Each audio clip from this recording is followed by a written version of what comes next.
المستقيم صراط الذين أنعمت عليهم غير المغضوب عليهم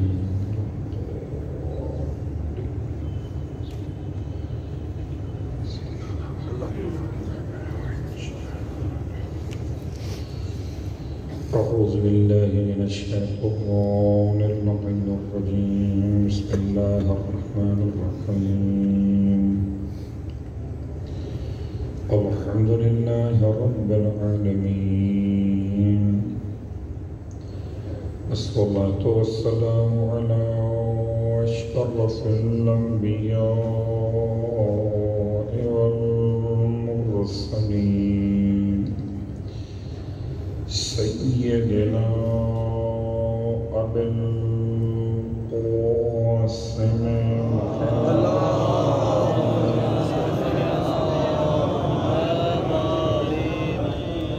أهل بيته الطيبين الطاهرين واللعنة الدائمة على أعدائهم أجمعين أما بعد فقد قال الله تبارك وتعالى في كلامه الحميد وفرقانه المجيد قوله الحق وهو أصدق القائلين بسم الله الرحمن الرحيم يسبح لله ما في السماوات وما في الأرض الملك القدوس العزيز الحكيم هو الذي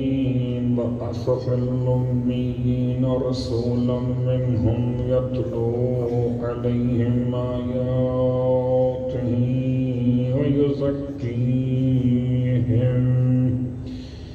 ويعلمهم الكتاب والحكمة وإن كانوا من قبل لفي ضلال مبين.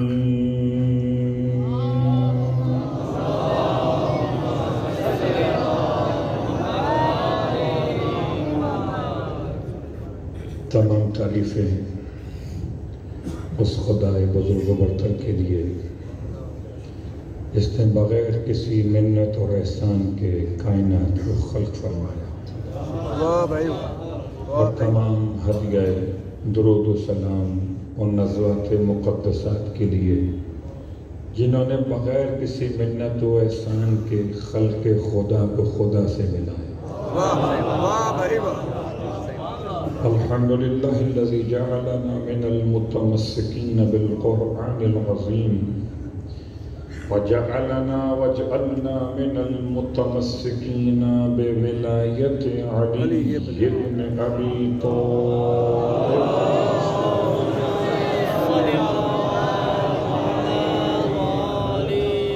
عظم اللہ اجورنا واجورکم وجعلنا من الطالبين بثأره مع وليه الإمام المهدي من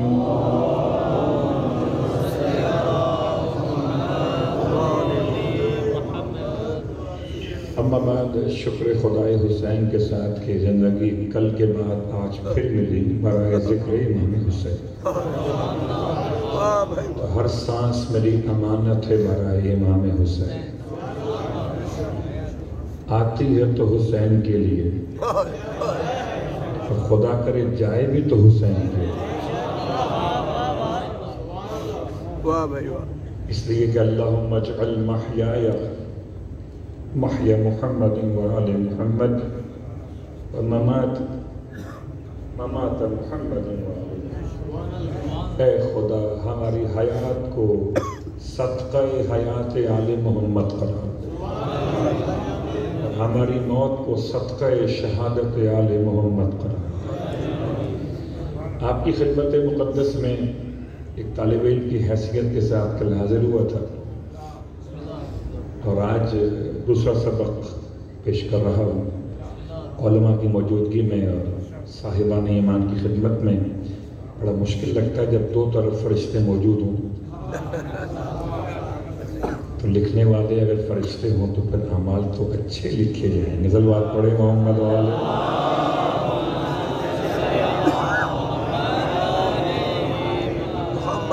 سورہ مبارکہ الجمعہ 2 آیتیں کل آپ کی خدمت میں تلاوت کی تھیں، وہیں سے بات کا آغاز کرتے ہیں کہ پروردگار کا احسان کہ اس نے اپنی ذات کا تعارف خود کرایا، مگر کرایا مصطفیٰ کی زبان سے۔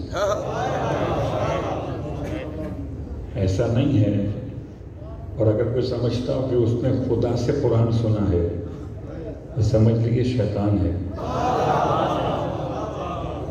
خدا سے قرآن سننے والا کوئی ہے ہی نہیں۔ اس نے سنا، مصطفیٰ سے سنا، اس میں کوئی شک نہیں کہ خدا نے اپنے حبیب کو اپنی وحی کا بہترین مرکز قرار دیا۔ اب اگر خدا کی شان بیان ہو سورہ مبارکہ الجمعہ میں، اور 5ویں صفت یہ ہو، 4 تو واضح ہو گئی، ملک، قدوس، عزیز، حکیم۔ اب جس نے مصطفیٰ کو دیکھنا ہو یہ سمجھ کے دیکھے کہ اسے ملک نے بھیجا ہے، کسی غریب نے نہیں بھیجا ہے۔ تم سمجھتے ہو کہ تمہاری دولت سے مصطفیٰ امیر ہو جائیں گے، یہ الگ بات ہے کہ پروردگار نے سورہ مبارکہ والضحیٰ میں وَجَدَكَ عَائِلًا فَأَغْنَىٰ کہہ کر بتا دیا کہ حبیب تم عائل تھے، تنگ دست تھے، تمہارے تنگ دستی کو ہم نے دور کیا ختیجہ کی دولت سے۔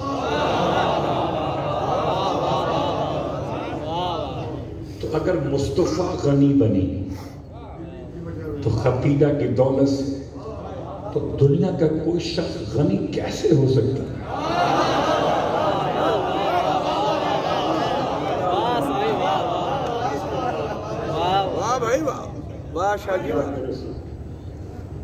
الملک کس نے بھیجا ہے؟ بادشاہ نے بھیجا ہے۔ اور جب بادشاہ کسی کو بھیجتا ہے تو اپنے ارادے اور اختیار اور اپنی طاقت کے ساتھ بھیجتا ہے۔ تو پہلے دیکھو بھیجنے والا کون ہے؟ بادشاہ ہے۔ پر یہاں تو بادشاہ کیا، بادشاہ زیادہ اگر بول دیں تو بڑے بڑے مسئلے ختم ہو جاتے ہیں۔ اور میں سیاسی مجلس پڑھنے کا عادی نہیں ہوں، ورنہ بتا دیتا کہ کس طرح سے کیا کیفیات رہی ملک میں، کیا زمانے میں ہو رہا ہے۔ بس اتنی بات کافی ہے، زمانے میں جو کچھ بھی ہو مجھے تو ایک تلاش ہے کہ امام زمان کب ہے۔ میں زمانے کو سمجھنا چاہتا ہوں، امام زمان ہے، مجھے زمانے سے کیا لینا دینا۔ اللہ تو بھیجا بادشاہ، کون سا بادشاہ؟ القدوس۔ اگر وہ قدوس ہے بھیجنے والا تو تم مصطفیٰ کی ذات میں عیب مت ڈھونڈنا کہ بھیجنے والا بے عیب ہے تو اس کو ہی تو بھیجے گا جو بے عیب ہوگا۔ بھیجنے والا بے عیب، بھیجنے والا عزیز ہے۔ سورہ مبارکہ منافقون پڑھیے، کیا کہتے تھے؟ کہتے یہ تھے آپس میں منافقین، بہت غور کیجئے گا، بہت سخت جملہ ہے، منافق ہونے کے لیے مسلمان ہونا شرط ہے۔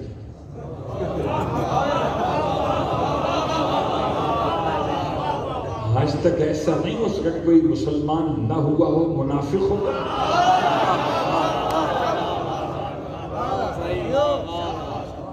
لَئِن رَجَعْنَا إِلَى الْمَدِينَةِ لَيُخْرِجَنَّ الْأَعَزُّ مِنَ الْأَذَلِّ کہتے تھے، یقولون کیا کہتے تھے؟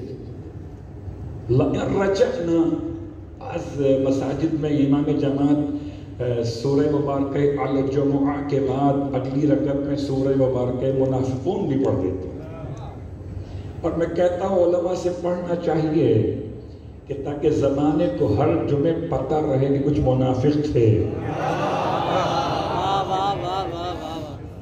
یقولون لئن رجعنا الی المدینہ، وہ کہتے تھے کہ جب ہم پلٹ کے آئیں گے مدینے کی طرف واپس، لَيُخْرِجَنَّ الْأَعَزُّ، جو ہم میں زیادہ عزت والے ہیں۔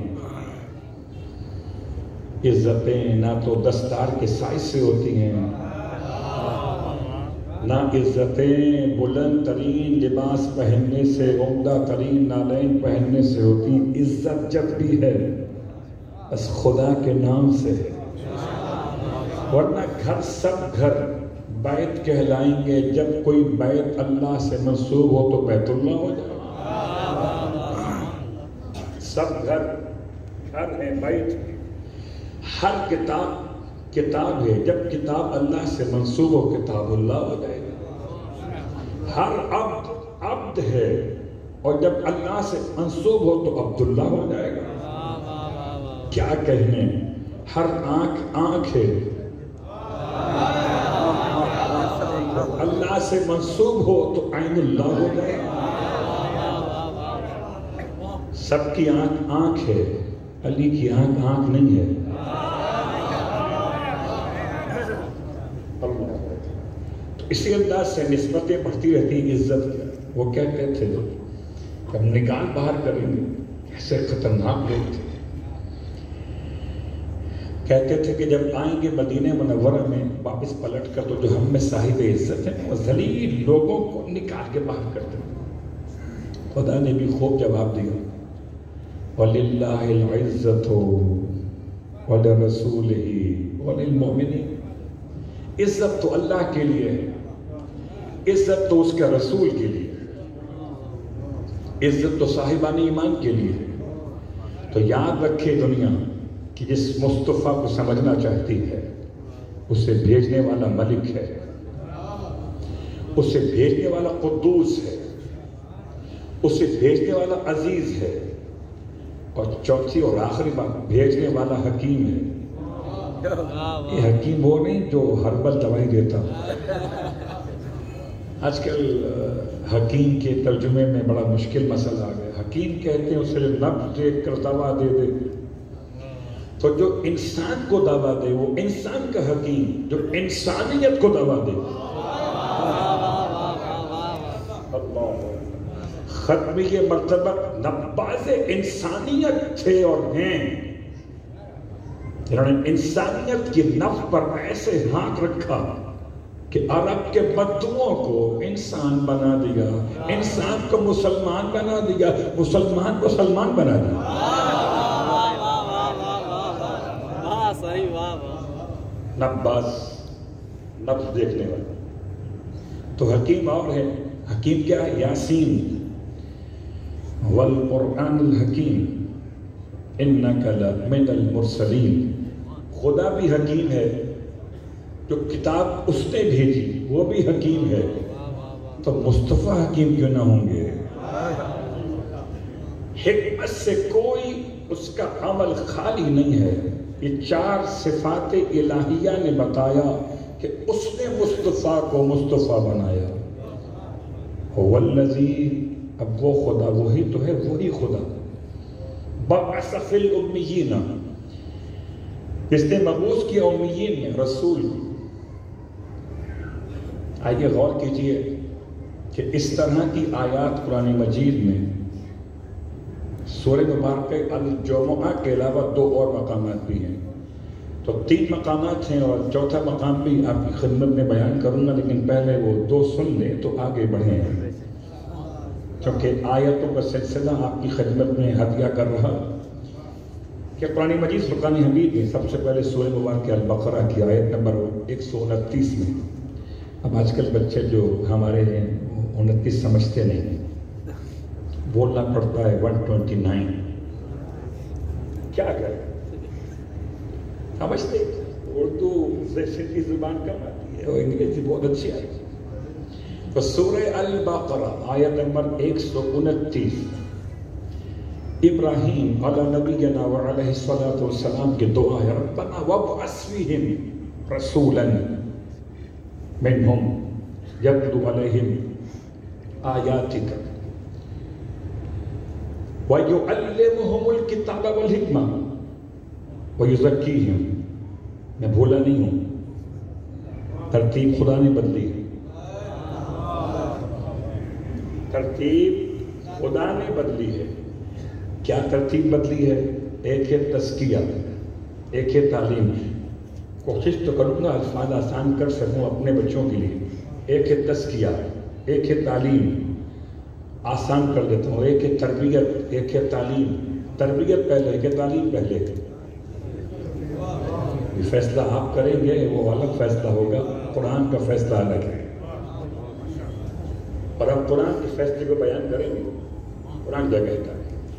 جناب ابراہیم علیہ السلام، لاکھوں سلام اس نبی پر جس نے خدا کا گھر بنایا، لاکھوں درود اس ولی پر جو خدا کے گھر میں آیا۔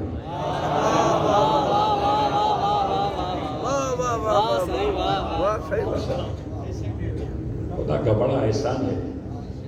ابراہیم علیہ السلام کی دعا آج تک چل رہی ہے۔ سلسلہ امامت کیا ہے؟ دعا ابراہیم۔ امت مسلمہ کیا ہے؟ دعا ابراہیم۔ ختمیہ مرتبت کی نبوت کیا ہے؟ دعا ابراہیم۔ ربنا وابعث فیہم، اے خدا ان میں مبعوث کر دے رسول یتلو علیہم آیاتک، چونکہ دعا کر رہے ہیں تو اللہ سے براہ راست بات کر رہے ہیں۔ یتلو علیہم آیاتک، جو ان پر تیری آیتیں پڑھ کے سنا دے، اور کیا کریں؟ وَيُعَلِّمُهُمُ الْكِتَابَ وَالْحِکْمَةَ، اور انہیں کتاب اور حکمت کی تعلیم دے دے۔ اور کیا کریں؟ وَيُزَكِّيهِمْ، اور ان کے نفوس کو پاک کر دے۔ تو پیغمبر کے چار کام، ایک آیات الہی کی تلاوت، ایک تعلیم کتاب، ایک تعلیم حکمت، ایک تزکیہ نفس، چار کام پیغمبر کے۔ بات واضح ہو رہی ہے؟ سورہ مبارکہ البقرہ۔ اب اس سورہ آل عمران، پورے قرآن میں خاندانی سورے موجود ہیں، ان خاندانی سوروں میں ایک نام ہے آل عمران۔ سارے سورے قرآن کے ہیں، کافرون ہو یا منافقون ہو، لوگ کہتے ہیں تبرہ چھوڑ دیں، میں کہتا ہوں قرآن کیسے چھوڑ دیں؟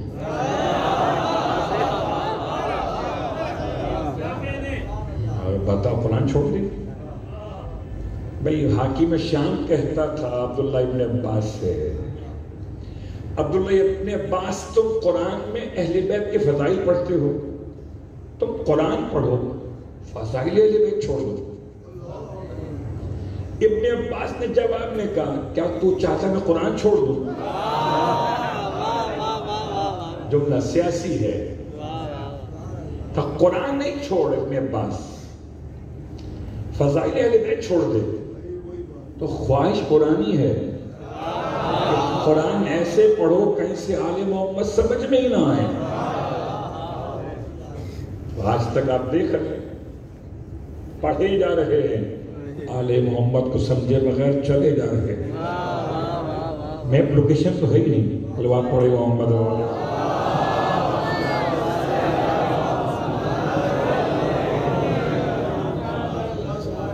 جب اگر آپ مجھے اپنے گھر بلائیں گے تو میں آپ سے کہوں گا جی اپنا لوکیشن بھیج دیں، پن لوکیشن بھیج دیں، آپ کے گھر جانا ہے مجھے، تو آپ بھیجیں گے مجھے؟ آپ بھیجیں گے تو میں آؤں گا، اس کے سہارے آؤں گا۔ اگر جس کو خدا تک جانا ہو، خدا سے لوکیشن تو منگا لے پہلے، جب تک پن کوڈ نہیں آئے گا آپ آگے جاؤ گے کیسے؟ چلے جا رہے ہیں۔ تو ابن عباس سے تو حاکم شام کی خواہش تھی کہ ایسے قرآن پڑھ کہ ذکر آل محمد نہ آنے پائے۔ آج کے مسلمان کی خواہش ہے ایسے قرآن پڑھ کے تبرہ نہ آنے پائے۔ تبرہ کیسے نہیں آئے گا؟ چلیے میں چھوٹی سی مثال پیش کر دیتا ہوں۔ اور یہ بھی چونکہ اللہ کے رسول کے زمانے ہی کی آیت تو پڑھ رہا ہوں، ابھی تو آیت ہی نہیں. تبت یدا ابی لہب و تب، ٹوٹ جائیں ابو لہب تیرے ہاتھ اور مر جائے. اس سے کھلا تبرہ اور کیا ہوگا؟ ہاتھ بھی توڑ دیے اور جان سے بھی مار دیا. ہاتھ بھی توڑ دیے، جان سے ہی مار دیا. تو اچھا مجھے بتائیں، سب انصاف سوچنے بیٹھے ہوئے، ابو لہب زندہ ہے مر گئے؟ پکی بات ہے، کچھ شک تو نہیں ہے. وہ زندہ تھا ہی کب؟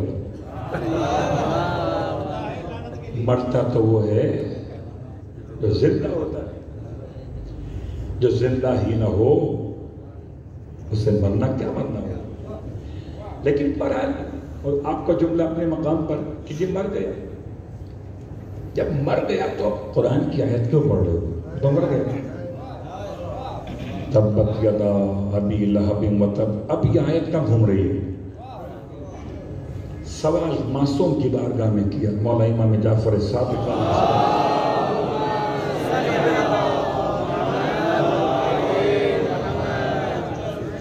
مولا آپ بتائیے، کیا بتائیں؟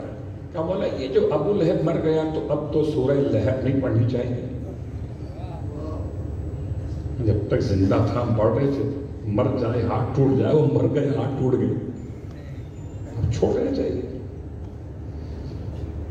امام نے ارشاد فرمایا اگر ایسے ہی، بہت غور کیجیے گا، اگر ایسے ہی مصداق کے ختم ہونے سے مفہوم آیت ختم ہو جاتا تو پھر آدھے سے زیادہ قرآن تو ختم ہو چکا ہوتا. مولا پھر ہم سمجھے نہیں کیا مطلب.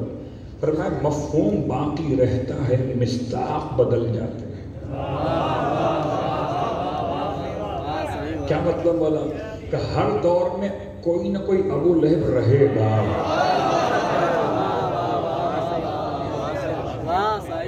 آیت خود ڈھونڈ لے گی، سلوات پڑھے محمد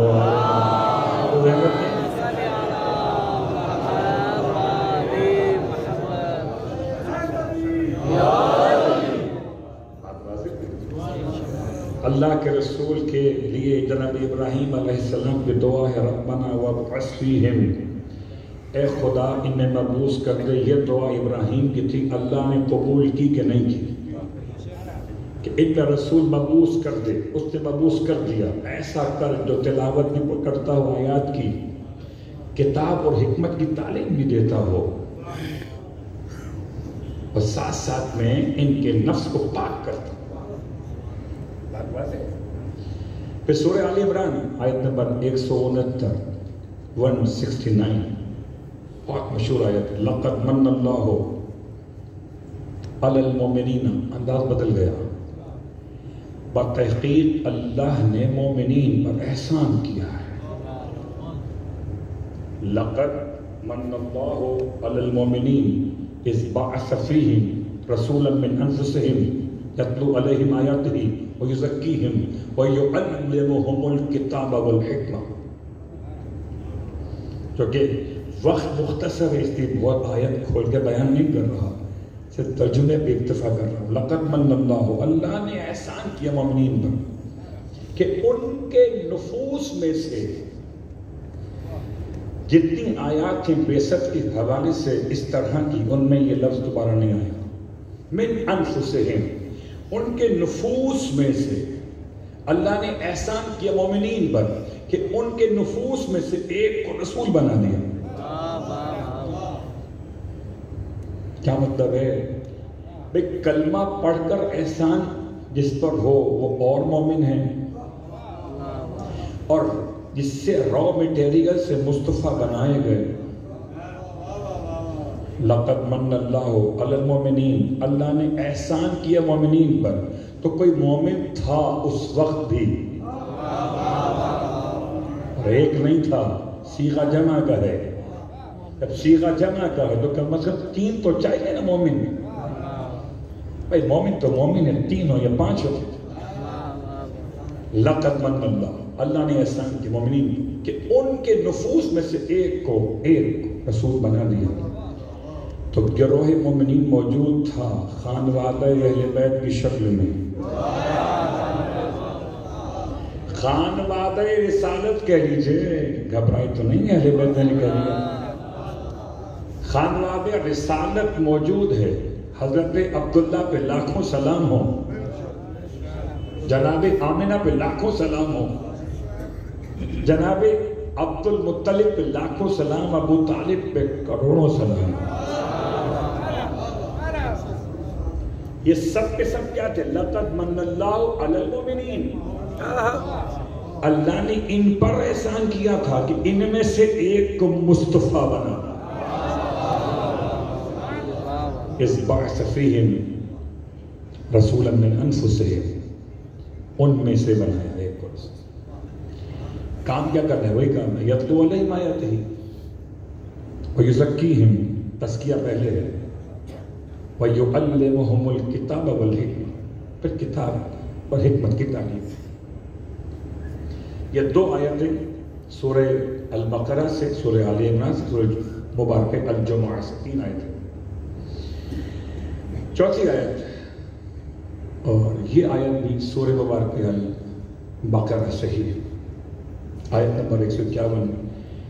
لَقَدْ أَرْسَلْنَا فِيكُمْ رَسُولًا مِّنْكُمْ يَتْلُو عَلَيْكُمْ آيَاتِنَا وَيُزَكِّيكُمْ وَيُعَلِّمُكُمُ الْكِتَابَ وَالْحِکْمَةَ وَيُعَلِّمُكُمْ مَا لَمْ تَكُونُوا تَعْلَمُونَ. اللہ اکبر، کیا عمدہ بہترین آیت ہے. اور خدا کہتا ہے اس نے لقد ارسلنا، بتحقیق ہم نے رسول بنایا، فیکم رسولا منکم، تمہارے لیے بنایا تم میں سے رسول ایک. کیوں؟ یتلو علیکم آیاتنا، کہ جو تم پر ہماری آیتیں تلاوت کرے. بہت غور کیجئے گا، صیغے بدل رہے ہیں. کہیں صیغہ ماضی کا ہے، یعنی گزرا ہوا زمانہ ماضی، اور جو زمانہ موجود اسے حال کہتے ہیں. آپ کا حال تو بہت عمدہ ہے، چونکہ ماضی شاندار تھا. میرا ماضی بھی ولی ہے، میرا حال بھی علی ہے، میرا مستقبل کیوں نہ جلی ہو. صلوات پڑھے ہوں.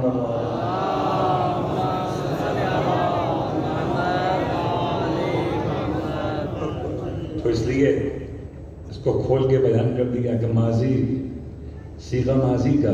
خدا بھی اپنے نہیں کہتا بعث، فعل ماضی، اس نے مبعوث کیا رسول کو. یتلو علیہم آیاتہ، صیغہ استعمال ہوا غائب کا مضارع کے ساتھ. اور کبھی بات کی جناب ابراہیم علیہ السلام کی، تو بات کیا ہوئی کہ وہ خدا سے کر رہے تھے کہ وہ مبعوث کر تو، تاکہ وہ تیری آیتیں پڑھ گئے. یہاں پہ الفاظ بدل گئے. خدا کہتا ہے ہم نے بھیجا تمہارے درمیان تم میں سے رسول کو. وہ کیا کرتا ہے؟ وہ تمہارے سامنے ہماری آیتیں پڑھتا ہے، تمہیں کتاب اور حکمت کی تعلیم دیتا ہے، نفس کو پاک کرتا ہے. اور چوتھا جملہ بڑا سخت ہے، بہت غور کیجئے گا. یہ جملہ سمجھ میں آ جائے تو شاید مسلمان کو مصطفیٰ سمجھ میں آ جائے. وَيُعَلِّمُكُمْ مَا لَمْ تَكُونُوا تَعْلَمُونَ، اور تمہیں وہ کچھ سکھاتا ہے جو تم نہیں جانتے تھے. اگر کوئی تاریخ یہ بتائے کہ مسلمان مصطفیٰ کو سکھاتا ہے، تو ایسی تاریخ کو ہمارا سلام ہو. ہم تو قرآن پڑھ کے بتاتے ہیں کہ خدا کا مصطفیٰ وہ ہے جو وہ سکھاتا ہے تمہیں جو تم نہیں جانتے تھے. وَيُعَلِّمُ، اللہ اکبر. لفظ امی سے بڑی بحث لوگوں نے چھیڑی ہے، اور چونکہ جو سرنامہ کلام کی آیت ہے اس میں بھی امی استعمال ہوا ہے. اور امی کیا ہے، اس کی پوری بحث میں تو مجلسیں ہو سکتی، ایک تذکرہ تو بڑا مختصر ہے. امی کیا ہے؟ امی امیہ سے ہے. امی امیہ سے، امی ام سے ہے. امی امت سے تین نسبتیں ہو سکتی، امیہ، امت اور راوی نے سوال کیا، زمانہ ہمارے اور آپ کے نام امام تقی جواد علیہ السلام،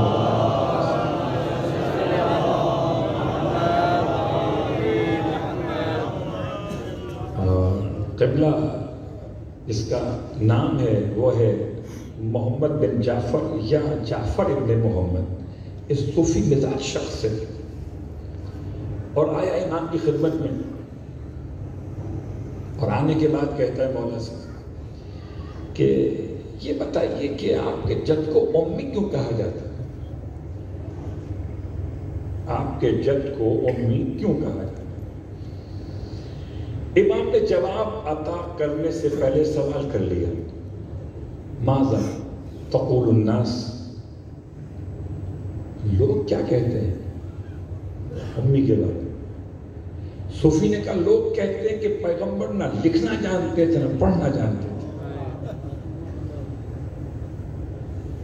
اللہ کے رسول کی شان بیان ہو رہی ہے، واہ سبحان اللہ، ایسا رسول بھیجا، نہ لکھنا جانتا تھا نہ پڑھنا جانتا تھا۔ آج ایسا کوئی سفیر ملک اپنا نہیں بھیجتا کسی ملک میں، تم خدا کی توہین کر رہے ہو۔ اللہ بھیجا کس نے ہے؟ خدا نے بھیجا ہے نا، تو ایسے کو بھیج دیا۔ تو نہ پڑھنا جانتا ہے نہ لکھنا جانتا ہے، کیا مطلب ہے؟ اگر لکھنا نہیں جانتا تھا تو قلم کاغذ دے دیے ہوتے۔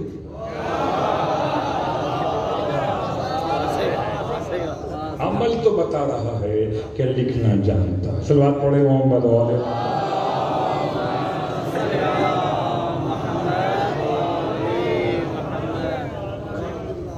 قبلہ بچے گھر میں جب شوق رکھتے ہیں قلم و کاغذ پکڑنے کا، آپ دے دیتے، آپ کو پتہ ہے کیا لکھیں گے، تو لگے لکھنا جانتے ہی نہیں۔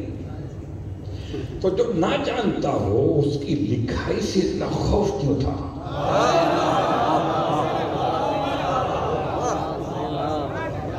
اچھی سی بات ہے، جان چھوڑ گئی۔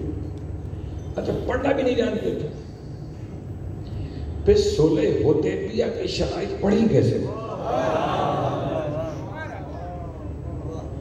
پڑھنا نہیں جانتے تھے تو کیسے پڑھی؟ اللہ اکبر۔ اور تفصیل میں نہیں جا رہا ہوں، صرف اشارے کر رہا ہوں، روایت پوری کر دوں۔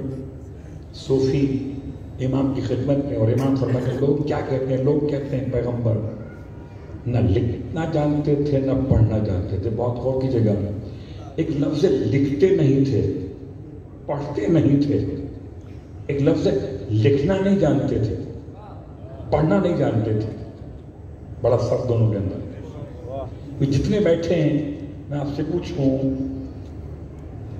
آپ لکھنا جانتے ہیں؟ آپ پڑھنا جانتے ہیں؟ اس کو جانتے ہیں؟ اس وقت نہ لکھ رہے ہیں نہ پڑھ رہے ہیں، تو فرش ادا پر ہم کہہ سکتے ہیں کہ آپ نہ لکھ رہے ہیں اور نہ پڑھ رہے ہیں، لیکن آپ لکھنا بھی جانتے ہیں اور پڑھنا بھی جانتے ہیں۔ فرق ہو گیا۔ ذرا سا اردو کا جملہ تبدیل کیا، معنی کہاں سے کہاں پہنچ گیا۔ اور اس میں بھی گھبرائیے نہیں، یہ ہمارا قول نہیں ہے، یہ ہمارا فیصلہ نہیں ہے، اللہ کے حجت امام تقی جواد علیہ السلام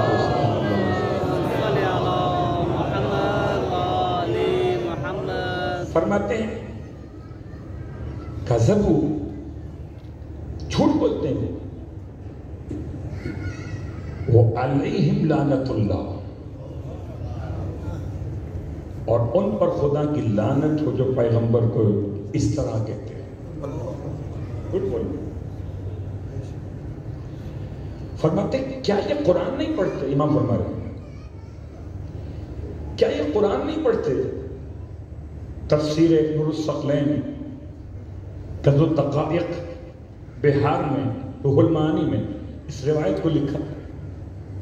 کیا یہ نہیں جانتے قرآن میں کیا لکھا ہوا ہے؟ امام فرماتے قرآن میں لکھا ہوا ہے کہ کون پروردگار جس نے بھیجا رسول بعث فی الامیین رسولا منہم یتلو علیہم آیاتہ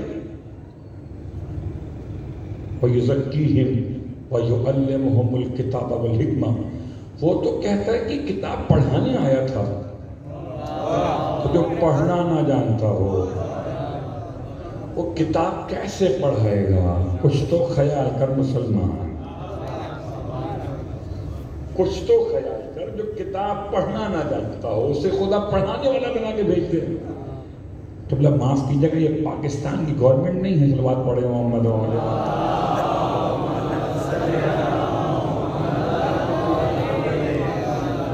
کہ پارلیمنٹ میں ایسے لوگ بھیج دیے جنہیں سورہ اخلاص یاد نہیں ہے. سورہ اخلاص یاد نہیں ہے تو کافرون کہاں یاد ہو؟ تو امام نے ارشاد فرمایا سنو ہمارے جج قسم بخدا 72 زبانوں میں لکھتے بھی تھے پڑھتے بھی تھے. یہ 72 گنتی نہیں ہے، روایت میں 73 بھی آیا ہے. 72 یا 73 راوی کا اشتباہ ہے، امام کا نہیں. راوی کا حافظہ مضبوط نہیں تھا تو 72 بھی کہا اور 73 بھی کہا. یہ دونوں باتیں روک کے رکھیے. چلیے خدمت امام حسن عسکری علیہ السلام.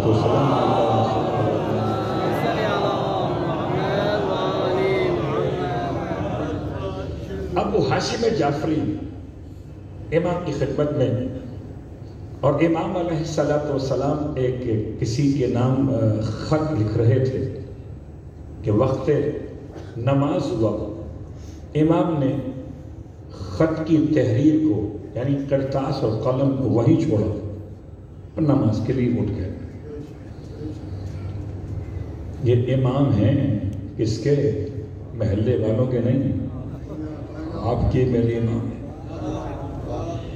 جو قلم کرتاس کو چھوڑ کے نماز پڑھے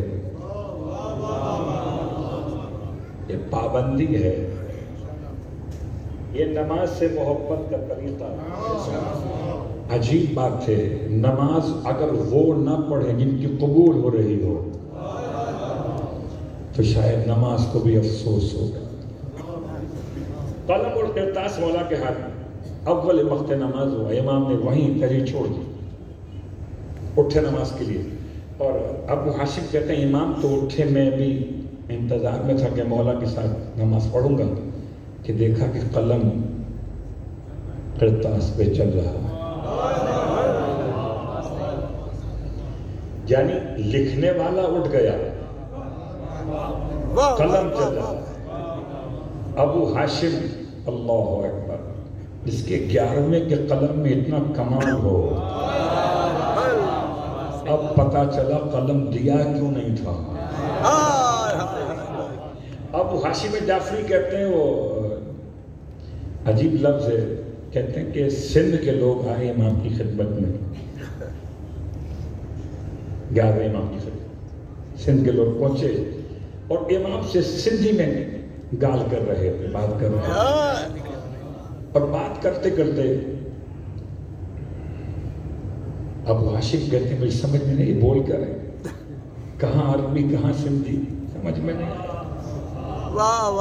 جب وہ بات کر کے چلے گئے، امام اس سے ایسے بات کر رہے تھے جیسے امام بھی سندھی ہی ہوں.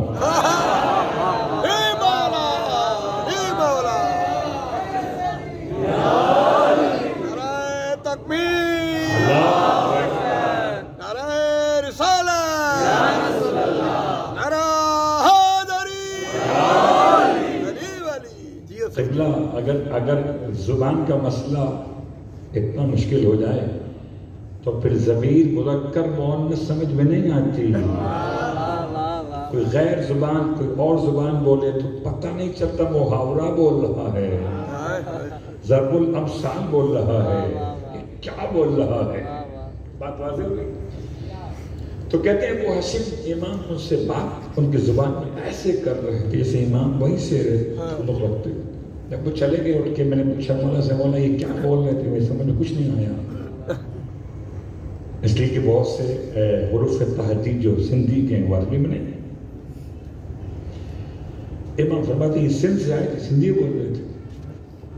کیا مولا اگر میں سمجھتا تو مجھے مزہ آتا، کیسی میٹھی زبان ہے. جاننا چاہتے ہو؟ ہم تمہیں عطا کر دیتے. امام بٹھاتے حروف تہجی بتاتے کہ 52 ہیں 51 ہیں کتنے ہیں، ایک ایک بتاتے کہ اڑے کیسے پڑھا جاتا ہے. امام نے فرمایا ابو ہاشم اٹھاؤ کنکر. کنکر اٹھا کر امام نے اپنے لعاب دہن سے معطر کیا. بہت غور کیجیے گا، لوگوں کو مومن کا جھوٹا سمجھ میں نہیں آتا. مجھے معاف کیجیے گا یہ اردو کا لفظ ہے کوتاہی کے ساتھ، جھوٹا. مومن کا تو جھوٹا ہوتا ہی نہیں. اسے کہتے ہیں منہ سے آگے سے بچا ہوا. لفظ جھوٹا اچھا نہیں. اردو کا مسئلہ ہے کہ کہتے ہیں کہ جھوٹا بچا ہوا. مومن کے بچے ہوئے 70 قسم کی بیماریوں سے شفا رکھی. اگر مومن کے لعاب دہن میں یہ کمال ہو تو جو امام المومنین ہے، جو حجت رب العالمین ہے، اس کے لعاب میں کیا کمال ہوگا. امام نے اپنے لعاب دہن سے کنکر کو معطر کیا. اتنا ہی کافی ہے اس کے لیے. یہ حکیم جانتا ہے کتنی دوا چاہیے، زیادہ ہو گئی تو ہاضمہ خراب ہو جائے گا. ارے طاقت کی دوا بھی سوچ سمجھ کے لی جاتی اور دی جاتی ہے کہ برداشت ہوگی یا نہیں. اپنے لعاب سے معطر کیا، اسے عطا کیا. وہ ہاشم نے اپنے دہن میں رکھا. کہتے ہیں جیسے دہن میں رکھا خدا نے مجھے 72 زبانوں کا عالم کر دیا. اس کا 11واں اپنے لعاب کی برکت سے ابو ہاشم کو 72 زبانوں کا عالم کر دے. وہ مصطفیٰ نہیں جانتا.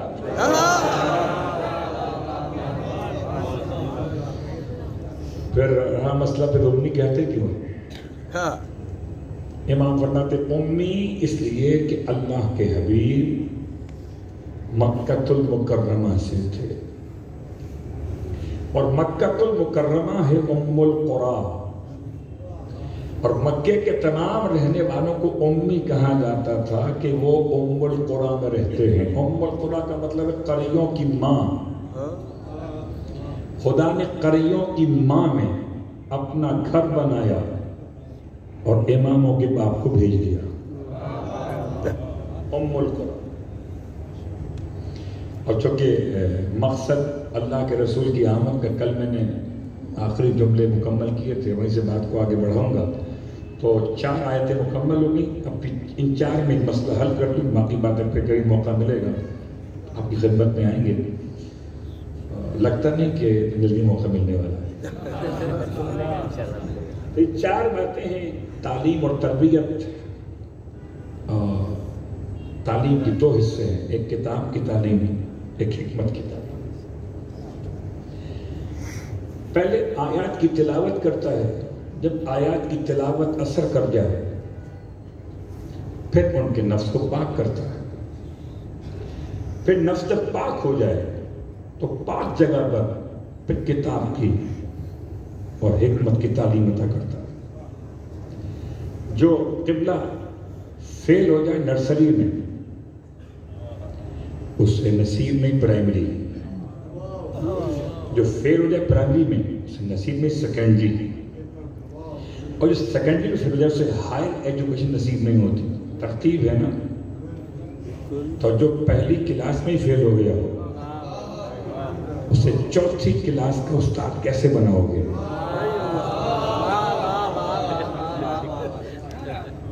سب باتیں کھل کے نہیں پڑھی جاتی. سلوات پڑھے محمد.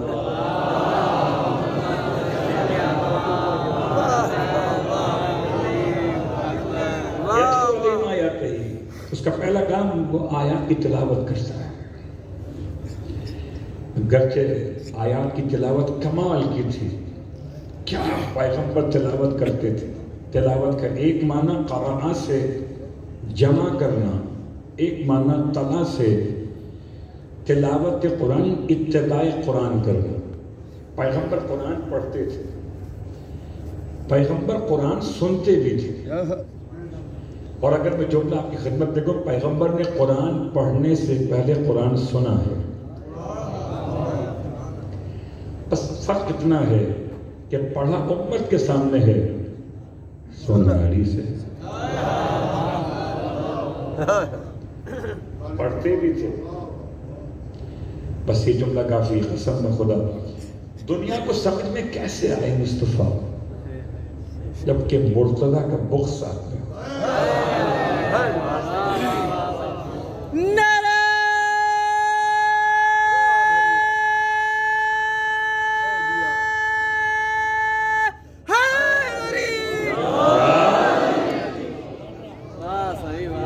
ممکن ہی نہیں۔ اس لیے لفظ امی کی بحث سے لفظ تلاوت تک کا سفر، وہ امی مکے میں آئے تھے، لِتُنذِرَ ام القریٰ ومن حولہا، تاکہ تو ڈرائے ام القریٰ کے رہنے والوں۔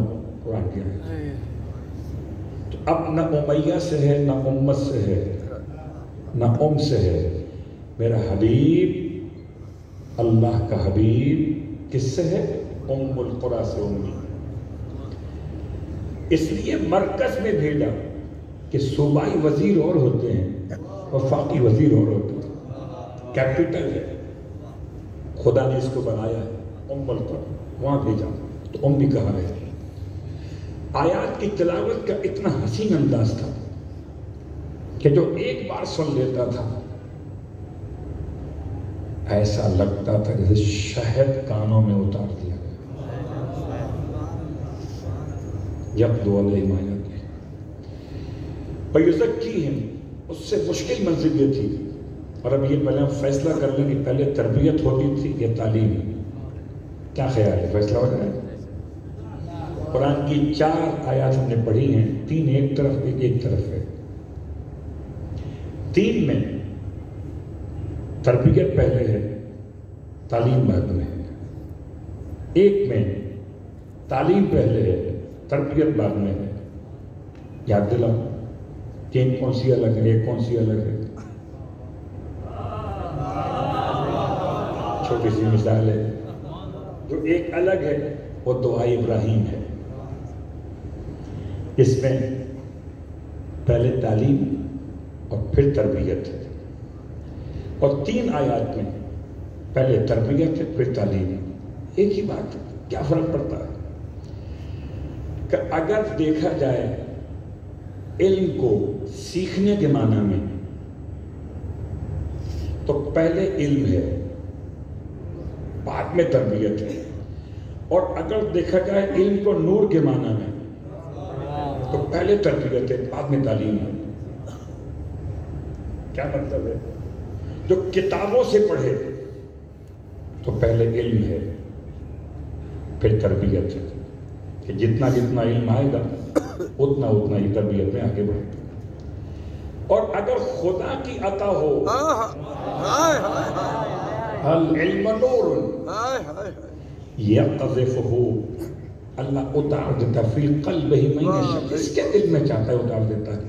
اگر یہ علم نور الہی ہے تو پہلے تزکیہ ہے کہ خدا نجس مقام پر نور نہیں اتارتا، تربیت پہلے۔ تو دونوں مسئلے واضح ہو گئے کہ ایک ترجمہ ہوا تربیت کا دوسرے معنی میں، ایک ترجمہ زمانہ کہتا ہے پہلے تعلیم پھر تربیت، آل محمد پہلے تربیت پھر تعلیم۔ بس آج کی اب تک بات کو چھوڑ رہا ہوں، انشاءاللہ پھر بات آگے بڑھے گی۔ فرش ادا پر تعلیم و تربیت کے مسائل تھے، اور آخری جملہ، کتاب کی تعلیم الگ ہے، حکمت کی تعلیم الگ ہے۔ کتاب کیا ہے؟ کتاب مجید اور کتاب مجید کے ساتھ ساتھ حکمت کیا ہے؟ حکمت ہے فلسفہ، حکمت ہے اسرار، راز، کائنات کے راز۔ یاسین والقرآن الحکیم، قرآن حکمت سے بھرا ہوا ہے۔ بس حکمت کی چھوٹی سی مثال پیش کر کے میں بات تمام کرتا ہوں۔ حکمت کیا ہے؟ حکمت یہ کہ ہر ایک کا وجہ خلقت بیان کرنا، ہر ایک کے راز کو پہچاننا۔ آل محمد کے علاوہ کون صاحب حکمت ہے؟ نہیں پہچانتے تھے عبداللہ ابن عباس، بیٹھے تھے مولا کائنات علی ابن ابی طالب علیہ السلام کی بارگاہ،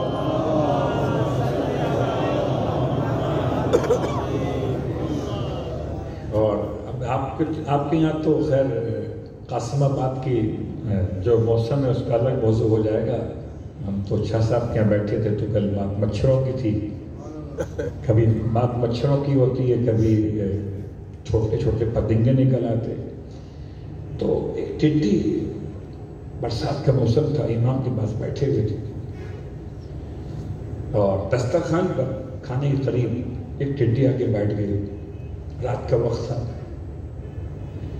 چراغ روشن تھا، اس کی روشنی میں اس کے دونوں پر چمک رہے تھے۔ ابن عباس امام کے ساتھ بیٹھے تھے، ایسی بات ابن عباس نے نکالی، کہتے ہیں مولا صاحب یہ جو ٹڈی کے پر ہیں اس پہ جو رنگ ہوا کتنا خوبصورت رنگ ہے، کیا کلر اللہ نے کیا ہے۔ امام فرماتے ہیں جب پوچھا ابن عباس نے اس رنگ کا مقصد کیا ہے، یہ لال نیلا پیلا، اس کا مقصد کیا ہے؟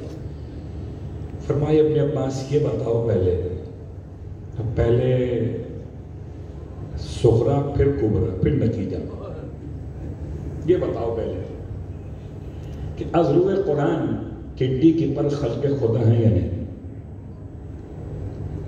خدا نے بنائے ہیں یا نہیں بنائے؟ خدا نے بنائے۔ تو یہ ہو گیا مقدمہ صغرا۔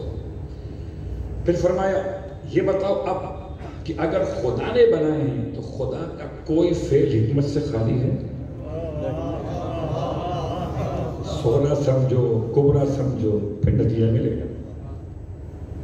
قبلہ بغیر آٹے کے، بغیر پانی نمک کی روٹی نہیں ملتی، تو پہلے مقدمہ بنائیے، صغرا کبرا پھر نتیجہ۔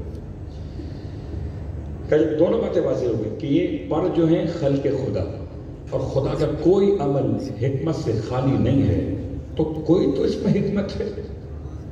رنگ لگائیں اس کے اوپر۔ کہ ابن عباس نے ہاتھ جوڑ دیے، مولا سے کہتا مولا مجھے نہیں معلوم، آپ بتا دیجیے۔ ابن عباس سنو، خدا نے اس ٹڈی کے دونوں پروں پر عبارت پوشیدہ کی ہے، اس رگوں کے اندر لکھی ہوئی عبارت ہے۔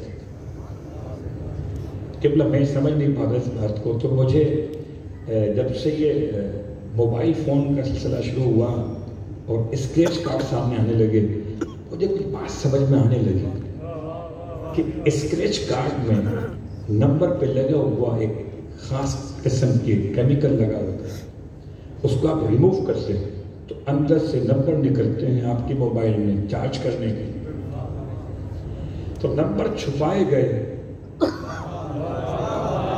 اوپر سے کیمیکل لگایا گیا۔ تو جب انسان یہ کر سکتا ہے کہ نمبر چھپائے کیمیکل لگا کے، تو خدا نے رنگ لگائے پیغام چھپائے۔ اب یہ پڑھے کون؟ یہ پڑھے کون؟ عبداللہ ابن عباس کہتے ہیں مولا بتائیں نا دائیں پہ کیا لکھا ہے، بائیں پہ کیا لکھا ہے، دونوں سیم کلر ہیں۔ دائیں پہ الگ عبارت ہے اور بائیں پہ الگ عبارت ہے۔ دائیں پہ کیا لکھا ہے مولا؟ کیا لکھا کہ اللہ لکھتا کہ میں رحمان، خدا رحمان، میں جب چاہوں اس ٹڈی کو اپنی مخلوق کی خوراک بنا دیتا ہوں۔ بائیں پہ لکھا ہوا کہ میں خدا جبار ہوں، جب چاہوں اس ٹڈی کو کسی خلق کے لیے عذاب بنا دیتا ہوں۔ لکھا تو خدا نے بہت کچھ ہے، پڑھے کون؟ جو پڑھ کے بتائے وہ حکیم ہے۔ میں سمجھتا ہوں خالی ٹنڈی کے پڑھ نہیں پڑھتے تھے جو نسل میں اصل پڑھتے تھے، وہ حکمت والے تھے۔ انا مدینۃ الحکمت، یہ انا بیت الحکمت و علی بابھا، یہ انا دار الحکمت و علی بابھا۔ بس بات کو یا مکمل کرتے ہوئے کہ ہم نے مقصد بعثت میں کل آپ کو چھوڑا تھا 3 باتوں پر، کہ اللہ کے رسول کو مبعوث کیا گیا اخلاق کی بلندی تمام کرنے کے۔ اخلاق کیا ہیں؟ 3 باتوں کا نام اخلاق۔ پہلی بات، جو ظلم کرے اسے معاف کرو۔ یہ تیار ہیں معاف کرنے کے لیے، نہیں یا انتقام ہی لینا ہے صرف۔ بہترین انسان کون ہے؟ معاف کر دیں گے۔ بہترین انسان وہ انسان جو خدا سے معافی مانگتا اپنے لیے، کسی اور کو معاف کرنے پر تیار کیوں نہیں ہوتا؟ کس منہ سے کہتا ہے العفو، اس سے کوئی کہے ایکسکیوز کرے، معافی مانگے، اکڑ جاتا ہے، نہیں کرو گا۔ پیغمبر کے مقصد بعثت میں پہلا مسئلہ، امام فرماتے ہیں، اور چونکہ ہم نے یہ حدیث امام سے لی ہے اور ہم سب کے سب اسلام میں محمدی ہیں، مکتب میں جعفری ہیں، تو مقصد بعثت مصطفیٰ کا ہے، وضاحت جعفر صادق علیہ السلام کی۔ اب جو نہ مانے اس کا جعفری سے کیا کرنا؟ پہلا مسئلہ، جو تم پر ظلم کر اسے معاف کرو۔ دوسرا مسئلہ کہ جو تمہیں محروم کرے اسے عطا کر دو۔ تیسرا اور آخر مسئلہ، جو تم سے تعلقات توڑے اس سے تعلقات جوڑ لو۔ اگر تم نے یہ 3 کام کیے تم نے مقصد بعثت پر عمل کر لیا۔ ہائے حسین، محرم الحرام کی آج 13 تاریخ ہے۔ کیا ہوا کربلا میں؟ قیامت تھی کربلا میں۔ 11 محرم کو قافلہ کربلا سے روانہ ہوا۔ جب قافلہ کربلا سے روانہ ہو گیا تو اس کا مطلب 12 محرم کی جب رات آئی ہے تو کربلا میں کوئی اسیر اہل بیت، کوئی فرد موجود ہے۔ قبیلے بنی اسد کے زمیندار کہتے ہیں کہ قافلہ جانے کے بعد بھی مقتل میں ہر لاش کے قریب سے رونے کی آواز آتی تھی۔ ہائے حسین، سمجھ میں نہیں آتا تھا، رونے والیاں چلی گئی، اب کون رو رہا ہے؟ ہاں بنی اسد کے لوگ، تمہیں کیا خبر کون رو رہا ہے؟ ایک حسین کی دکھیاری ماں ہے، شب عاشور کبھی پشت خیمہ پہ آ کے روتی تھی، کبھی مقام قتلگاہ حسین پہ آ کے روتی تھی۔ خنجر کو دیکھ کر دل زہرا اداس ہے، اللہ اکبر، ہاتھوں سے جھاڑتی ہیں زمین قتلگاہ کی۔ رونے والوں، آسان نہیں ہے امام کی غربت کو بیان کرنا۔ کہتے ہیں کہ جب شمر نے یزید کے سامنے امام کے کٹتے ہوئے سر کو پیش کیا تھا تو یزید نے پوچھا تھا، پتہ نہیں کیا دیکھا تھا، سر مقدس نے سوال کیا شمر سے کہ یہ بتا کہ تو نے اگر ذبح کرنا تھا تو خنجر تیز دے لیا ہوتا،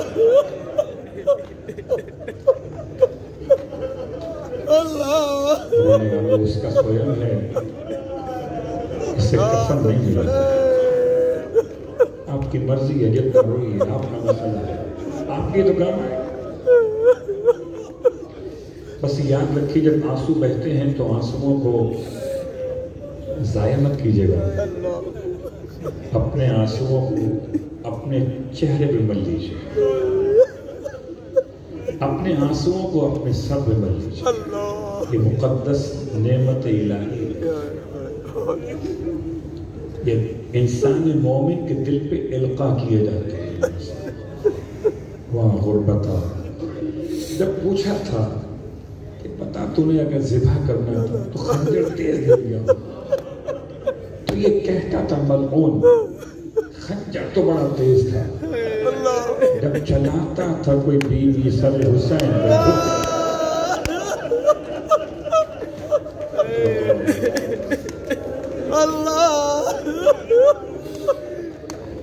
بہت سخت مصیبت ہے، انسان نہیں پڑھنا۔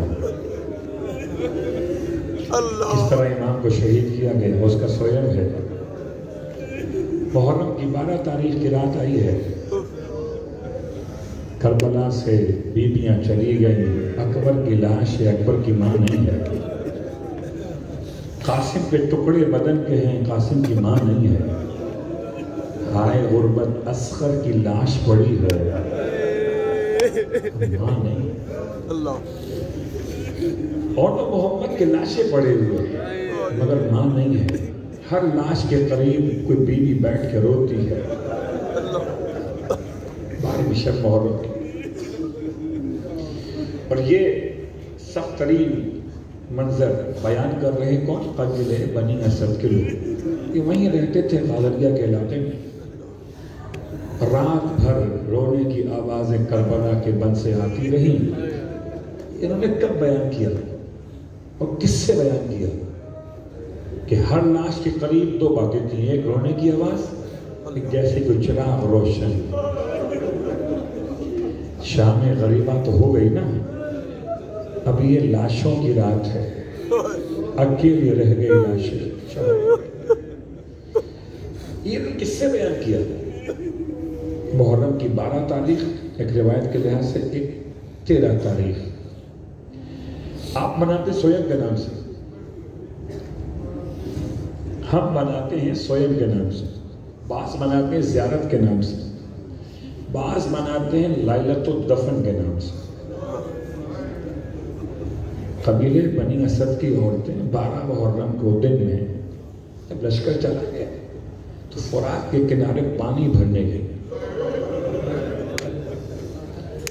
اور جیسے ہی فرات کے کنارے میں پانی بھرنے پہنچی، عجیب منظر دیکھا کہ صحرا کے حیوانات، فضاؤں سے پرندے لاش حسین کے گرد جمع، کوئی اپنی پیشانی ملتا ہے خون حسین میں، کوئی اپنے چہرے کو اٹھا کے آواز نکالتا ہے غم حسین میں۔ ایسی کیفیت طاری ہوئی کہ کیا پانی بھر دی، برتن وہیں چھوڑ دیے، برتنوں کو پھینکا، خالی ہاتھ روتی ہوئی اپنے قبیلے میں آئی، آ کر اپنے مردوں سے کہتی ہیں جب تو ساتھ نہ دیا، جب زہرا کا لال پانی مانگتا، جب تو ساتھ نہ دیا، جب زہرا کا لال فریاد کرتا رہا، اب تو چلو دیکھو حیوانات آ رہے، چل کے لاش حسین کو دفن ہی کر دو۔ اتنا خوف تھا لشکر یزید کا، اتنا خوف تھا۔ قبیلے بنی اسد کے زمیندار کہنے لگے اپنی عورتوں سے، ہمیں ڈر لگتا ہے کہیں ہم جائیں کوئی مخبر نہ آ جائے لشکر یزید کا، ہم پہ مشکل نہ آ جائے، ہم نہیں کرنے والے یہ کام۔ دیکھا خواتین نے کہ مرد ہلتے نہیں ہیں، عجیب کام کیا۔ کہنے اچھا تم نہیں جاتے نا، بیٹھو، لاؤ ہمیں کدال دے دو، ہمیں 2 بیلچہ دو، ہم جا کے زہرا کے لحاظ، اتنا غریب ہے زہرا کا لحاظ، کربلا کے میدان میں لاشیں بکھرے ہوئے ہیں، مظلوم کربلا، خدا آپ کو کوئی غم نہ دے۔ جب خواتین نے جملے استعمال کیے تو مردوں کی غیرت جاگی۔ اچھا تم بیٹھو، ہم جاتے ہیں۔ قبیلے بنی اسد کے لوگ آئے میدان کربلا، اب پریشان ہو گئے کس لاش کو کیسے دفن کرنا، سمجھ میں نہیں آتا تھا۔ مولا حسین علیہ السلام نے ساری لاشیں خیمے میں لا کے رکھی تھی، اس سے گنج شہیدہ بھی آپ کہہ سکتے ہیں۔ ہائے میرا مولا سب کی لاشیں لایا تھا، بس 2 لاشیں نہیں آئی تھی، ایک عباس کی لاش وصیت اور ایک مولا کی اپنی لاش کی غربت لانے والا ہی نہیں، اور امام نے تمام لاشیں لا کے لٹائے تھے۔ البتہ سخت ترین جملہ ہے، آغا مہدی مسائب پڑھ رہے تھے، خراسان کے رہنے والے، اتنا گریہ مولا حسین کے حرم میں ہوا، روتے روتے بے حال ہو گئے۔ کیا پڑھ دیا تھا؟ پڑھا یہ تھا، زہرا کا لال جب اکبر کی لاش کو لایا، جب قاسم کے ٹکڑوں کو لایا تو دونوں کے بیچ میں جگہ بنائی، ایک طرف لاش کو رکھا قاسم کی، ایک طرف رکھا اکبر کی لاش، بیچ میں بیٹھ گئے، ایک ہاتھ رکھا قاسم کی لاش پر، ایک ہاتھ رکھا اکبر کی لاش پر، پھر سر بلند کیا جانب آسمان اور کہتے تھے اے خدا آج حسین غریب ہو گیا۔ یہ جملہ بہت سخت تھا، یہ پڑھ کر تو آ گئے، بعد میں حالت خواب میں کسی بیوی نے پکار کے کہا آئندہ یہ مصیبت نہ پڑھنا، حرم میں مت پڑھنا۔ تو اس نے کہا ہاتھ جوڑ کے حالت خواب میں کہ اگر روایت غلط ہو تو کہیں نہیں پڑھوں گا، کہیں حرم میں مت پڑھ، روایت صحیح ہے۔ تب سے تو پڑھ کر آیا ہے نا، میرے حسین کو ہوش میں نہ آیا۔ حضرکم اللہ، خدا آپ کو کوئی غم نہ دے۔ ہاں شہیدوں کا سوجن ہے، دفن کا دن ہے۔ قبیلے بنی اسد کے زمیندار پریشان تھے، لاشوں کی تدفین شروع کہاں سے کریں، کیونکہ 18 لاشیں ایسی جن کے سر کٹے ہوئے ہیں، کس سے کہاں لٹانا ہے، کس نام سے لٹانا ہے۔ تو پہلے فیصلہ کیا کہ امام کی لاش کو اٹھا، گڑھے میں آئے، ایک چٹائی ساتھ میں لائے، چٹائی بچھائی، چاہتے ہیں لاش کو جو 9 ٹکڑوں میں تقسیم ہے، جس کی پسلیاں ٹوٹی ہوئی ہیں، ایسے جسم پامال ہوا ہے رونے والوں، واہ غربتا کہ دائیں طرف کی پسلیاں بائیں طرف سے اٹھانا چاہا امام کے جسم مقدس کے ان اعضاء کو، مگر اتنا وزن محسوس ہوا کہ قبیلے بنی اسد کے سارے مرد مل کر نہ اٹھا سکے۔ ابھی حیران تھے کہ مسئلہ کیا ہے، کہ دور سے ناقہ سوار کو آتے ہوئے ناقہ سوار چلنا آتا ہے، پہلے تو یہ گھبرا گئے، ٹیلوں کی اوٹ میں ہو گئے، پتہ نہیں مخبر نہ ہو، لشکر یزید کا کوئی خاص نمائندہ نہ ہو، چھپ گئے کہ دیکھیں کرتا کیا ہے۔ ناقہ سوار جیسے ہی مقتل میں داخل ہوا، اپنے آپ کو اونٹ سے گرا دیا، آگے بڑھا نشیب کی طرف اور پھر چھپ کر کہتا تھا السلام علیکہ یا ابا عبداللہ، السلام علیکہ یا ابن رسول۔ یہ پہچان گئے کہ ہو نہ ہو ہے کوئی مولا کا چاہنے والا، کوئی مخالف نہیں ہے۔ نکل آئے اوٹ سے تینوں کی، اور آنے والا کوئی جوان ہے، کمزور سا ہے، لاغر سا ہے، بیمار دکھائی دیتا ہے۔ پوچھنے لگا وہ ان سے تم یہاں چھپے ہوئے کیوں تھے، کیا کر رہے تھے یہاں پر؟ انہوں نے کہا نہیں ہم ایسے آئے تھے، ایسے مقتل میں آئے تھے۔ سچ بتاؤ کیوں آئے تھے؟ تو ڈرنے لگے کہتے تھے ہم سچ پوچھیں تو ہم لاشیں دفن کرنے کے آؤ میں تمہارے لیے ہی تو آیا. کہنے لگے ہم بڑے پریشان ہیں, ہم سے یہ لاش نہیں اٹھائے.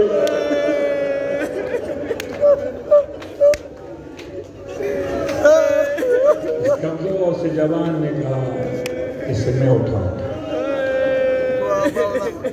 تم ہٹ جاؤ, تم ہاتھ مت لگانا, میں اسے اکیلا اٹھاؤں.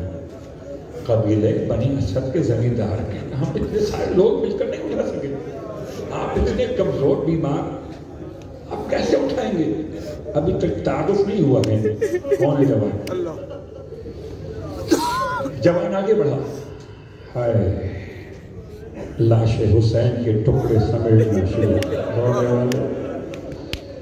ایک ایک جسم, ایک ایک ٹکڑے کو اٹھا کے چٹائی پہ رکھنے لگے.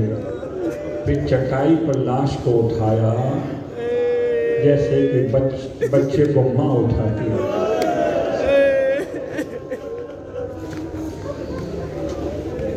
مٹی ہٹائی ہے, اندر سے لحد تیار ہے.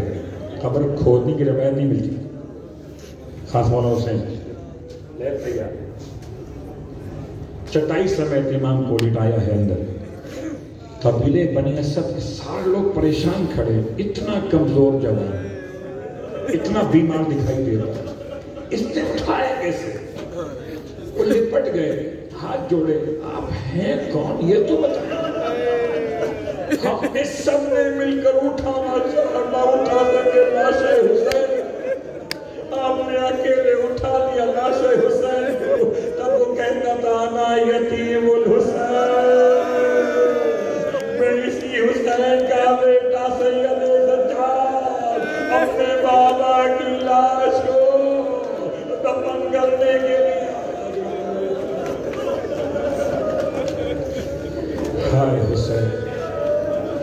قبیلے بنی اسد کے زمینداروں نے امام سے کہا تھا کہ جب رات آئی کربلا میں تو ہم نے عجیب منظر دیکھا. ہر لاش کے پاس روشنی تھی, ہر لاش کے پاس سے رونے کی آواز آتی تھی. پھر کہنے لگے مولا سے کہ ساری لاشیں تو ایک جگہ تقریباً مل گئیں, البتہ ایک لاش ہے جو نہر کے کنارے پڑی ہے, بالکل اکیلی پڑی. ہم پہچان نہیں پائے ہیں کس کی لاش ہے. البتہ ایک اس میں الگ سی بات یہ ہے کہ اس کے دونوں بازو کٹے ہوئے. رونے والوں, حسب وعدہ پڑھ رہا ہوں, محرم کی 12 کو 13 کو کیا ہوا اس لیے پڑھ رہا ہوں. سخت ترین مصیبت سے بازو کٹے. امام نے ارشاد میں خبردار تم ہاتھ نہ لگانا, میرے چچا کی لاش. سجاد اکیلا اٹھایا. اور جملہ سننا ماتم دارو, جی بھر کے ماتم کرنا. آپ کے ہاتھ سلامت ہیں نا, ماتم کر سکتے ہیں. اور آج تو 72 کا سویم کر رہے ہو, ایک کا تھوڑی. آج اکبر کی ماں بھی منتظر ہے کہ اکبر کا غصہ کون دے. رونے والوں, جس دن میت اٹھتی ہے اس دن پرسہ دیتے ہو. جب سویم ہوتا ہے پھر دوبارہ اس کو پرسہ دیتے ہو. تو 72 کے سوگوار آئے ہوں گے. ہے کوئی اصغر پہ رونے والا؟ 4 سال کی بچی بھی تو آئی ہوگی. ہے کوئی میرے بابا کا رونے والا؟ میرے بابا کا سویا ہے کوئی میرے بابا کو رونے والا؟ آپ میرے چچا کا سویا میں ہے کوئی میرے چچا کو رونے والا؟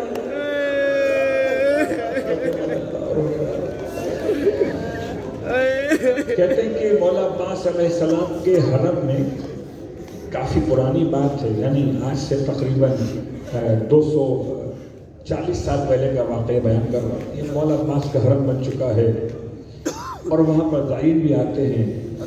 ایک دن مولا عباس کے حرم کے سرداب میں, اصل سرداب میں جہاں قبر مقدس ہے مولا کی, اللہ اکبر, وہاں پر ایک معمار کام کر رہا تھا. معمار کام کرتے کرتے اس کے ہاتھوں میں چونا لگا ہوا اور باہر نکل آیا, رو رہا ہے. صحن حرم مولا عباس کے بیٹھے آقائے مہدی بحر العلوم خدمت میں آگے کہتا ہے آقا سلام کے بعد کہتا ہے بتائیے کہ قبر مولا عباس کہاں پر ہے؟ آیا کہاں سے؟ سرداب سے. پوچھتا کیا قبر عباس کہاں ہے؟ حیران ہوئے، عجیب سوال کر رہے ہو.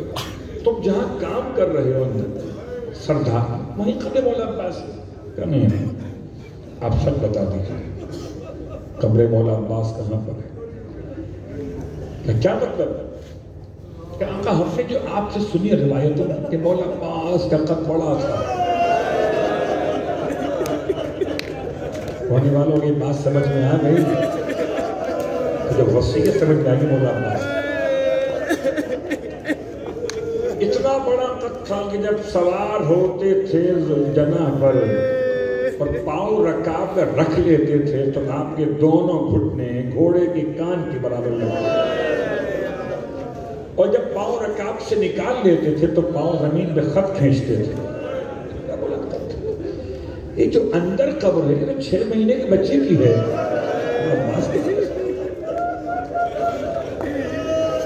ہونے والوں قبر بنتی ہے انسان کے قد کے لحاظ سے. آپ نے گریہ کیا خدا کو سلامت رکھے، آغائے بہرالعلوم روتے روتے بے ہوش ہو گئے. اتنے بڑے عارف تھے، اتنے بڑے عاشق تھے مولا حسین کے روتے روتے بے ہوش ہو گئے. ہوش میں آئے گئے تو پھر روایت پڑھتے تھے سن اے ماتم گزار اے سوال کرنے والے سن. جب آئے نہر کے کنارے سید سجاد اپنے چچا کی لاش کو اٹھانے کے، وہ کہتے ہیں قبر تو پوری بنائی تھی قد کے لحاظ سے، مگر جب لاش کو اٹھانا چاہا تو جس اعضائے بدن کو ہاتھ لگاتے تھے اور دوسرے اعضاء سے ٹوٹ کے الگ ہوتے تھے. ٹکڑوں میں عباس کی لاش تقسیم ہو رونے والا. اب سمجھ میں آ رہا ہے کیوں فرمایا تھا مولا عباس نے آقا میری لاش کو خیمے میں لے کر مت جائیے گا، ایسا نہ ہو آپ لاش اٹھائے خیمے تک ٹکڑے بدن کے الگ ہوتے چلے. آئے میرا چوتھا امام اپنے چچا کی لاش ٹکڑوں میں سمٹ گئی لاش، اس لیے قبر چھوٹی بنی. جیسے ہی لٹایا اپنے چچا کو لحد میں، میرا چوتھا امام گر پڑا، اپنے چچا کے سینے پہ منہ رکھ دیا جیسے کوئی بچہ باپ کے سینے پہ رکھ دے. رونے والوں کربلا سے کوفہ تک شام تک سب نے سید سجاد کو پکارا تھا. سجاد کسے پکارے؟ سب اپنا غم دور کہتے تھے امام سجاد سے. امام سجاد کس سے کہیں؟ اپنا منہ رکھ دیا اپنے چچا کے سینے پر، فرماتے تھے یا عمی یا العباس الدنیا بعدک لفا. چچا آپ کے بعد دنیا آنکھوں میں اندھیر ہو گئی. چچا آپ نے دیکھا آپ کے سجاد کو ہتھکڑیاں پہنا دی گئی. چچا آپ نے دیکھا آپ کے سجاد کو بیڑیاں پہنا دی گئی. اللہ اکبر. اپنے دل کی بات مولا عباس کے جناب سجاد بیان کر رہے تھے. رونے والوں امامی قبر مولا عباس امام سجاد نے کیسے بنائی؟ نہر کے کنارے بنائی ہے. اس کے بعد استغفر اللہ. اور سن لو مرتضیٰ کشمیری اللہ مقامہ عظیم عالم کربلا میں گزرے ہیں. اس سے کسی نے پوچھا یہ تو بتائیے قبر علی اصغر کہاں پر؟ قبر علی اصغر کہاں پر ہے؟ رونے والوں بڑا سخت منظر تھا. مرتضیٰ کشمیری کہتے ہیں محروم ہو گئے، کہتے ہیں کہ ہم نے کہ روایت ہم نے پڑھی ہے کہ دفن تو امام نے کیا تھا مگر بعد میں لاش کو نیزہ مار کے نکالا. اس کے بعد پتہ نہیں چلتا دفن کہاں کیا تھا. مرتضیٰ نے جواب دیا اور پھر جب بستر پر تھے خواب کی حالت میں تو امام حسین تشریف لائے. فرمایا حالت خواب میں مرتضیٰ تم نے بتایا کیوں نہیں کہ اصغر کہاں دفن ہے؟ مرتضیٰ کہتے ہیں آقا میں سمجھ نہیں پایا جواب کیا دینا چاہیے. فرمایا اچھا مرتضیٰ پھر سن لو مجھ سے، اب آئندہ کوئی پوچھے تو بتا دینا اصغر میرے سینے پہ میرا امام، کربلا کے شہیدوں کو دفن کرنے والا، محرم کی 13 تاریخ ہے، عزادارو سوئم کر رہے ہو حسین کا، جسے کفن بھی نہ دیا گیا، ارے کفن تو بہت دور ہے، جو خود پہن کر لائے تھے وہ بھی نوچ دیا گیا، ایسے نوچا گیا جیسے کوئی بھیڑیے ہو لاش حسین کو، اس طرح سے نوچا گیا، کسی نے سر کا امامہ لوٹا، کسی نے کمر سے پٹکا لوٹا، کسی نے بندے قبا لوٹے، ارے کسی نے ایک انگوٹھی اتارنے کے لیے انگلی کو شہید کیا، آئے زہرا کا لاش اس عالم میں بہی، رونے والوں آخری جملہ، محرم کی 13 تاریخ ہے، قافلہ کربلا سے نکل کر جانب کوفہ بڑھ رہا ہے، راستے میں چلتے چلتے قیامت ہو گئی، شقی بھگاتے تھے اونٹوں کو اس شقاوت سے، نہ رکھ سکے کسی بچے کو، ماں حفاظت سے بچے گرتے جاتے تھے، پیچھے والے اونٹ کے پاؤں کے نیچے آتے جاتے تھے، بچے پاؤں سے لپٹے تھے، اپنی طاقت بھر لپٹے تھے، جب اونٹ دوڑتے تھے تو بچے کے ہاتھ چھوٹ جاتے تھے، رونے والوں جو بچے بول سکتے تھے ماں کو آواز دیتے تھے، اماں بچا دے، ماں کیسے بچائے، لیکن قیامت تھی، ایک مرتبہ چلتے چلتے سر حسین نو کے سینہ سمیت زمین پر رک گیا سر حسین، پورا قافلہ روکنا پڑا، لشکر یزید کے سارے سپاہی مل کر آتے ہیں، لاشیں سر حسین کے نیزے کو اٹھانے کی کوشش کرتے مگر ناکام ہو گئے، جب ناکام ہوئے تازیانہ نکالا شعر نے، سجاد کو پڑھنا شروع کیا، پتہ باپ کا سر چلتا کیوں نہیں آگے، میرا مولا ہاتھوں میں ہتھکڑی پہنے ہوئے باپ کے سر کے قریب آئے، بابا تازیانے بابا بابا بتائیں آگے کیوں نہیں چلتے، امام کے کٹے ہوئے سر سے آواز آئی، بیٹا سجاد میرے سینے پہ سونے والی گر گئی، جب تک سکینہ کو نہ لاؤ گے سر حسین آگے نہ جائے گا۔ اللہ اکبر اللہ اکبر، رونے والوں خدا آپ کو کوئی غم نہ دے، تلاش کو گئی ہیں دونوں بیویاں، تلاش کو گئی ہیں، جناب زینب اور ام کلثوم دونوں گئی ہیں، 2 قدم آگے بڑھی، دیکھا ایک معظمہ ہے گود میں سکینہ کو لیے بیٹھی ہیں، دلاسا دے رہی ہیں، رونے کہتی جاتی ہیں بیٹی مت گھبرا، قافلے والے ابھی آتے ہوں گے، مت گھبرا، یہ قریب پہنچی، سلام کیا، سکینہ کو لیا، سینے سے لگایا اور کہتی تھی اے معظمہ آپ کا بڑا شکریہ، آپ نے اس بچی پر رحم کیا، ایسے تو لوگ تماشے مار رہے تھے، اس کے دکانوں سے گوشوارے نوچے گئے تھے، آپ نے رحم کھایا، ایک احسان اور کر دیجئے، اپنے چہرے سے نقاب الٹ دیجئے کہ قیامت کے دن میں آپ کو دیکھوں تو پہچان لوں، اس عمل کی جزا میں اپنی ماں زہرا سے دل رہا، زہرا کا نام آیا، چہرے سے نقاب الٹ کے فرمایا بیٹی کس کا شکریہ، ارے کوئی خیر نہیں، تیری دکھیاری ماں